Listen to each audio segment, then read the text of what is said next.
This is the second part of the lecture, Developing Geographic Indications.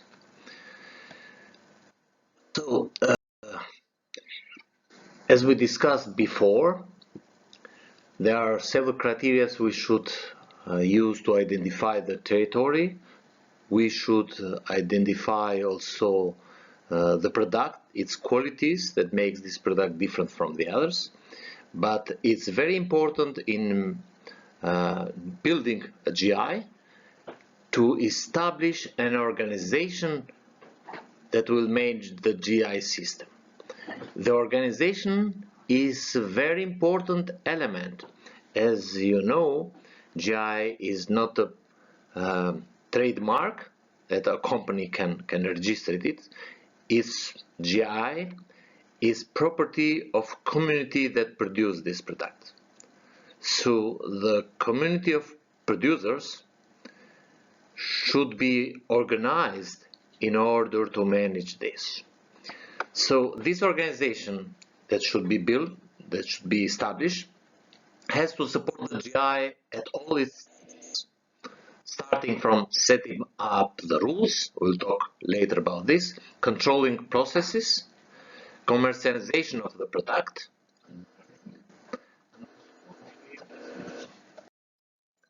Another important role of the GI organization is to establish rules. When we say to establish rules, we mean to draft, approve, and update time after time the code of practice. That is a document that includes all the rules that producers should apply. On the other side, the organization should manage the internal control system. And of course, this may highly reduce the cost of certification. And the organization, on the other side, can collaborate with the external control organization in order to make more efficient this control and also to reduce the cost of certification. The organization has also an important role in conflict resolutions.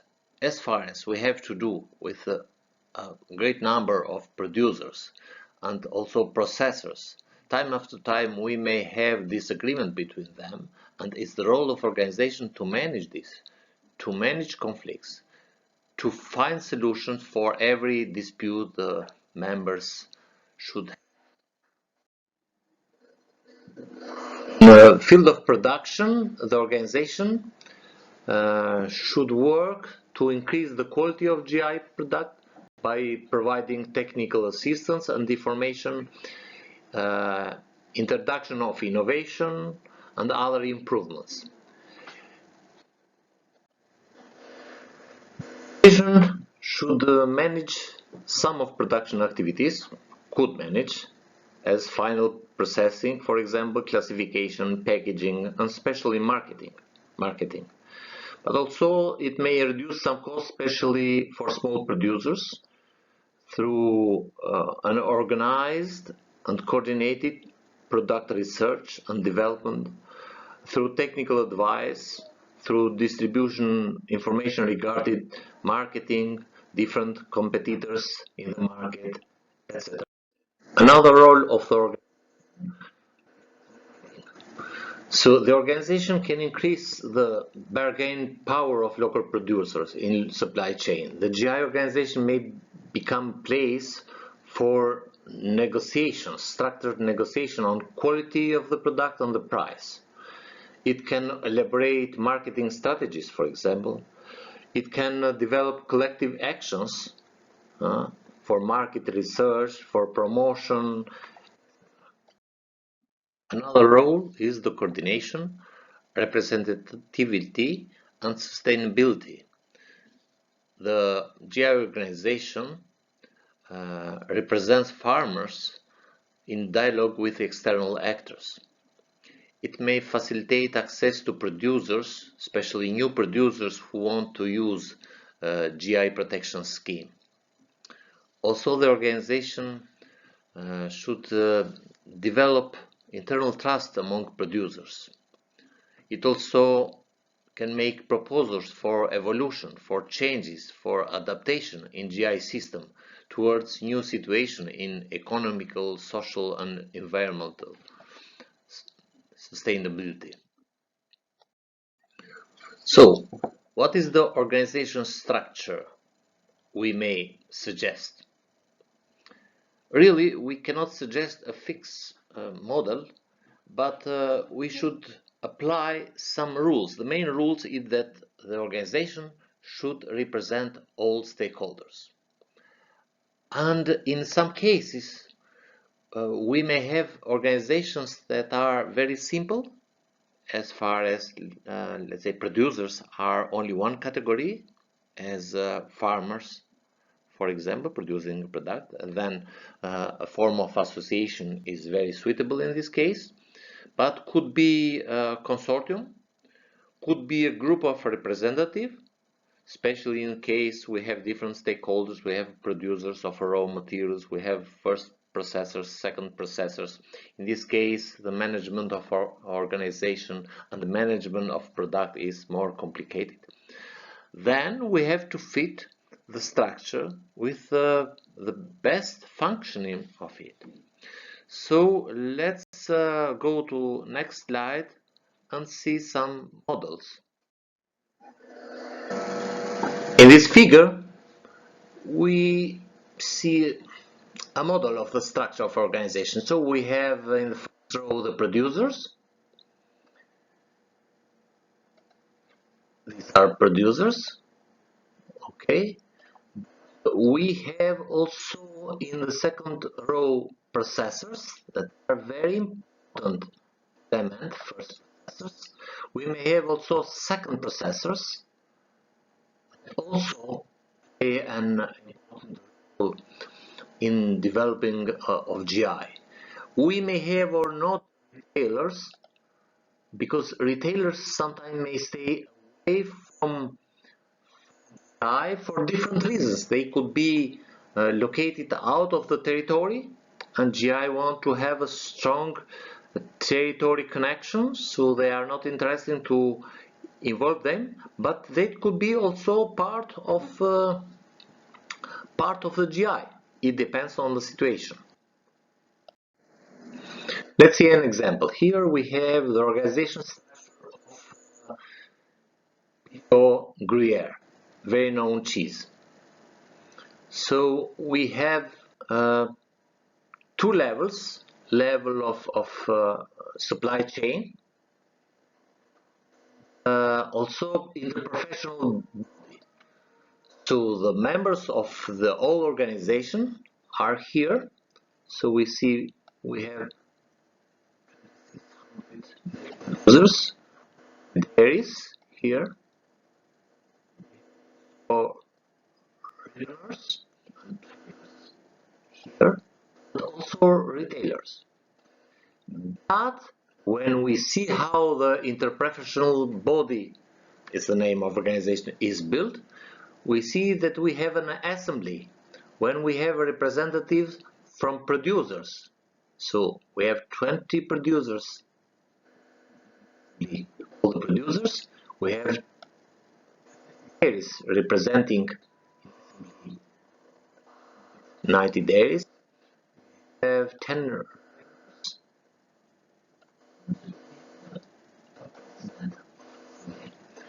is the assembly act committee, decision committee that takes day-to-day decisions. When we have four producers,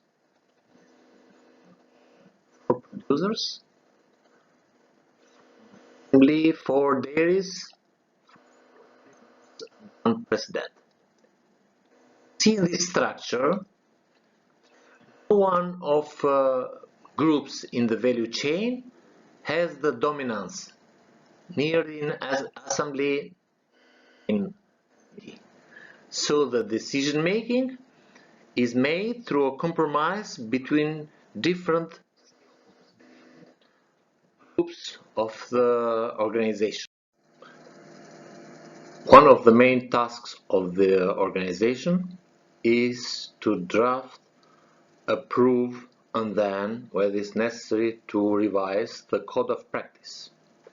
The Code of Practice is a document that establishes the rules for use of geographic indication.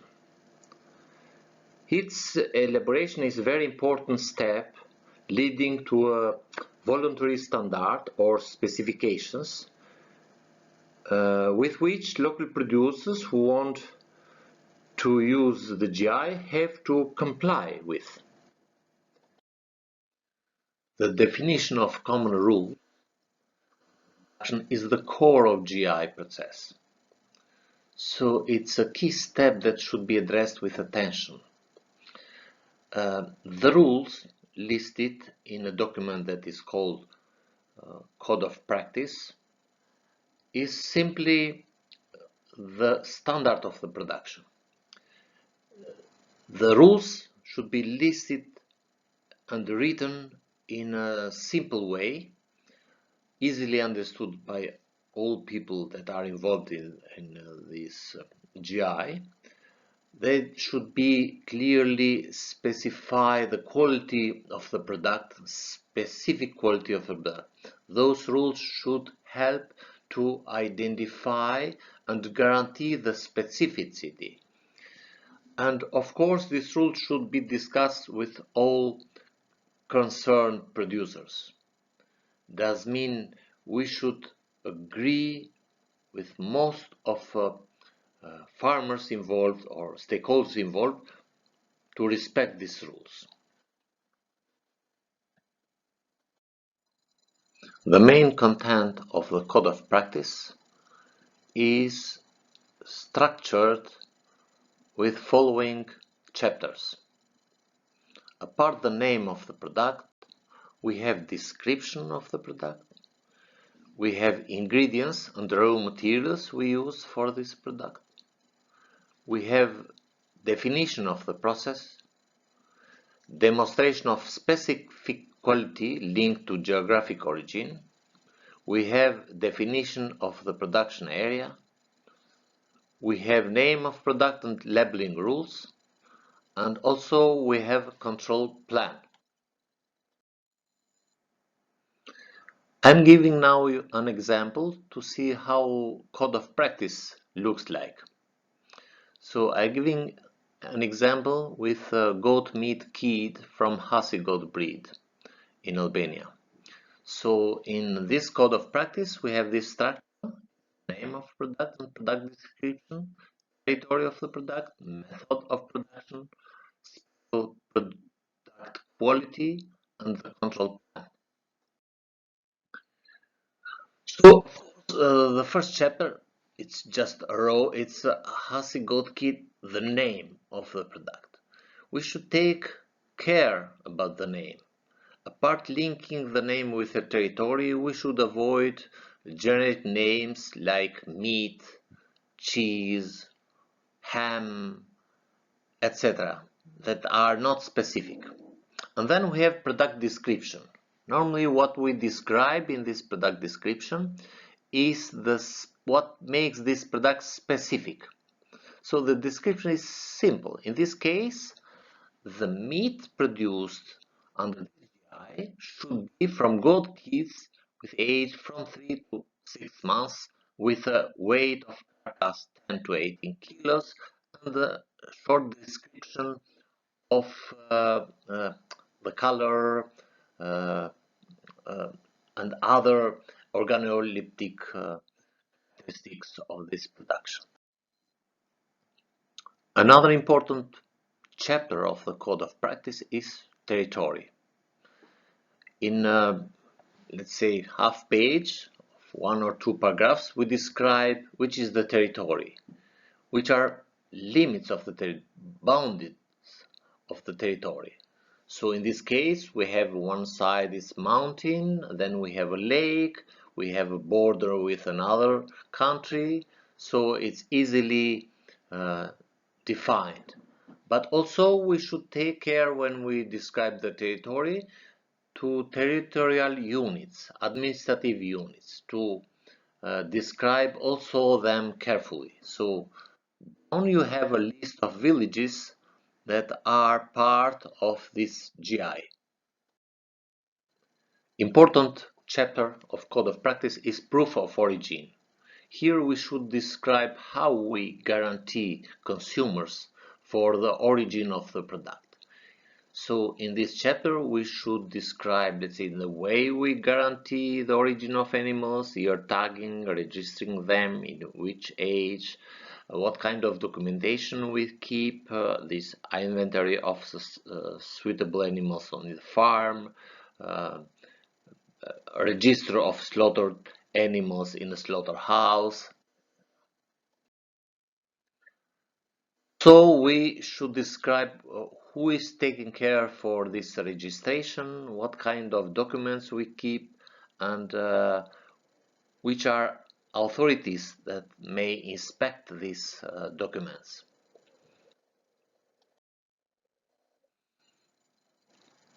Another chapter is method of production.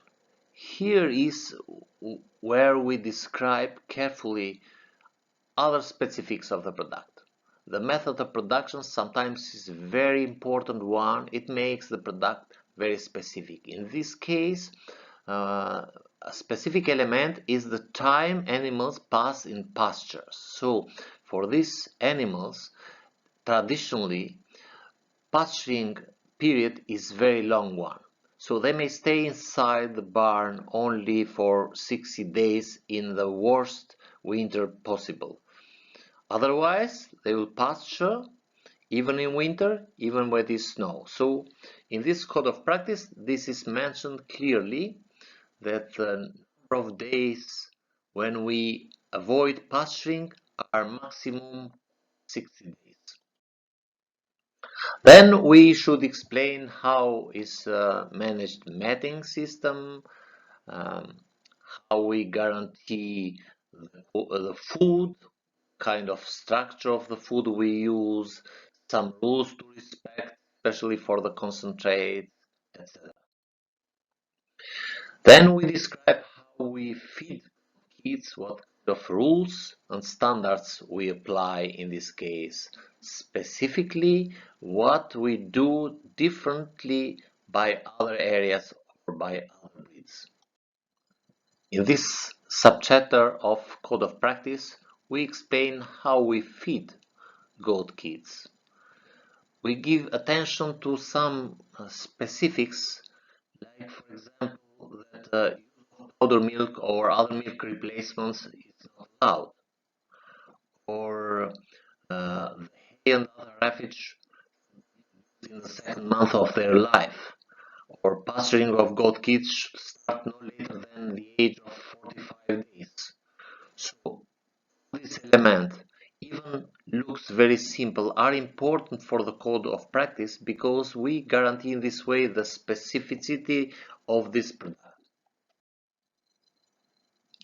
Here we see the explanation of slaughtering practices are applied in this case. So we see that carcasses will be weighted and classified according to standards. Carcasses that fulfill criteria for quality mark should be labeled. Not every carcass is labeled as GI. And also we have some general rules explained here for conditions of uh, uh, treatment of carcasses in cooling rooms and for timings and temperature, etc. After preparing the code of practice, the organization should prepare also the control plan. The control plan is a document that guides the farmers, the organization, but also the certification body to control different steps of building GI, different steps of production of a specific product we have developed. So control plan will serve the group to implement internal control and stabilize GI product standards, as well as to be a good base for public institutions, especially control and certification structures. to complete the template of documents for registering and monitoring. So after registering, the control plan should help to make the control in 3 levels. First level is auto control. That means the control is made by farmer or producer himself. He has to check every step of the control process if what he does is in concordance with what is written in the auto control part. Then we have another level is internal control. It's internal professional body or the association making this control, dealing with this control. Frequently, several times a year, they may go to each farmer or some of them and check if the code of practice is applied correctly as it is written. And the control from external body also is based in a control plan, and the external body may control how the GI is managed by interprofessional body or the association, making some controls with samples. So these 3 levels of controls guarantee stakeholders, guarantees clients and customers for the quality of the product and for the origin of product, so that they are buying what is described in the code of practice. So let's see how a control plan looks like. In this table we have an example of the control plan for code of practice I have described in previous slides. So we have description, method of control.